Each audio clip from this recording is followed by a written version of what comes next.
Hello everyone, so this is my first video of YouTube जिसमें मैं अपने 2 साल की जेई जर्नी शेयर करने वाला हूँ। तो लेट्स स्टार्ट। सो मेरी जेई जर्नी स्टार्ट होती है 11th क्लास से। 11th क्लास से मैंने एक ऑफलाइन इंस्टीट्यूट में एडमिशन लिया था ताकि मैं अपनी जेई की प्रिपरेशन कर सकूँ। तो वहाँ स्टार्टिंग के कुछ 5-6 दिन तो सही था, पर उसके बाद बहुत दिक्कत आना चालू हो गई। जैसे टीचर बहुत चेंज होते थे। केमिस्ट्री और फिज़िक्स में हमारे 3 बार टीचर चेंज हुए।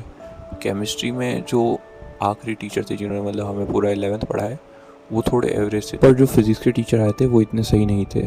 और ये मैंने रियलाइज़ किया जब हमारा ग्रेविटेशन चैप्टर चल रहा था। मैं उनके नोट्स को बहुत बार पढ़ता था, मतलब 3 बार पढ़ा, 4 बार पढ़ा, फिर भी मेरे टेस्ट में मार्क्स नहीं आते थे। और एक बार मेरे जो AIATS होते हैं उनमें मेरे फिज़िक्स में -3 मार्क्स आए थे। तो तब मैंने रियलाइज़ किया अगर मैंने इनसे फ़िज़िक्स पढ़ी तो मेरी पूरी फ़िज़िक्स बर्बाद हो जाएगी। इसलिए मैंने जब मेरा ग्रेविटेशन चैप्टर चल रहा था कोचिंग में, तभी मैंने एक ऑनलाइन बैच से फ़िज़िक्स के लेक्चर देखने चालू किए और उससे मैं लेक्चर देखते रहता था और नोट्स बनाते रहता था।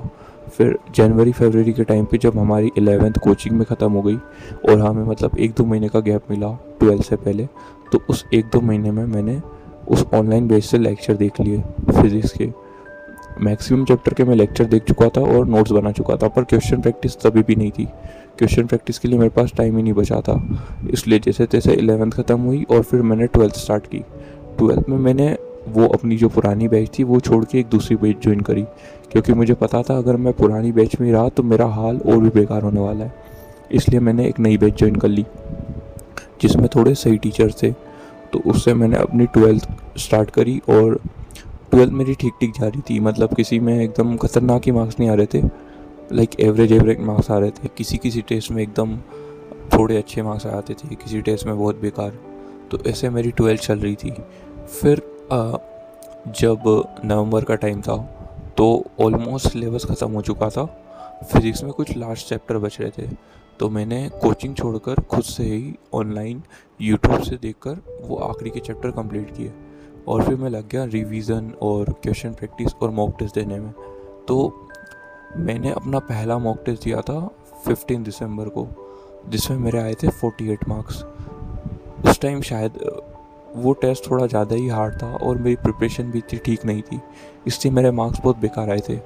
फिर मैंने और रिवीजन किया और ऐसे ही टेस्ट देते रहा। तो फिर मेरे फर्स्ट टेस्ट में आए 101 मार्क्स। देन उसके बाद सेकंड टेस्ट दिया, उसमें 110 मार्क्स। थर्ड टेस्ट दिया, उसमें मेरे 132 मार्क्स आए। फिर मुझे लगने लगा मेरे मार्क्स धीरे धीरे इम्प्रूव हो रहे हैं। तो उसके बाद फोर्थ टेस्ट देते ही मेरे डायरेक्ट मार्क्स चले गए 118। उसके बाद जब मैंने फिफ्थ टेस्ट दिया तो उसमें मेरे मार्क्स आए 80 के अराउंड। तो मैं पूरा डीमोटिवेट हो चुका था। मतलब टेस्ट में मेरे मार्क्स आ नहीं रहे थे, जेईई मेंस में बहुत कम टाइम था और पढ़ने का भी मन नहीं करता था। मैं फालतू प्ले स्टोर से कोई भी गेम डाउनलोड करके वो खेलने में पूरा दिन बिता देता था। फिर जैसे जैसे जेईई पास आने लगा मेरा कॉन्फिडेंस और गिरने लगा। फिर मैंने जैसे भी करके पूरा मन मार के जेईई से पहले नोट्स रिवीजन चालू किया। मतलब जेईई से पहले मैं नोट्स रिवाइज़ करते रहता था, जितनी बार हो सके उतनी बार नोट्स रिवाइज़ करते रहता था। एंड जेईई मेंस अब जनवरी की डेट्स आ गई। मेरी डेट थी 23 जन और मेरी शिफ्ट थी शिफ्ट सेकंड। तो जेईई के दिन मैं जेईई का पेपर देने गया।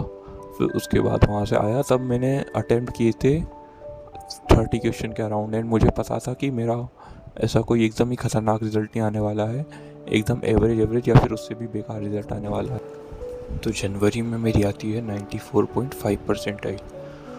उसके बाद फरवरी में बोर्ड्स होते हैं तो मैं बोर्ड्स में लग जाता हूँ।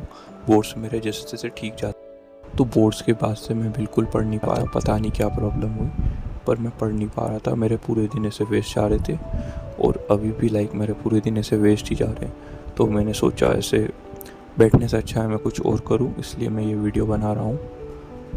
अभी मेरा अप्रैल की डेट से 8 अप्रैल, शिफ्ट अभी आई नहीं है, तो पता नहीं मेरा अप्रैल में क्या होगा। और ना मैं इस बारे में कंफर्म हूँ कि मैं ड्रॉप लेने वाला हूँ या नहीं लेने वाला।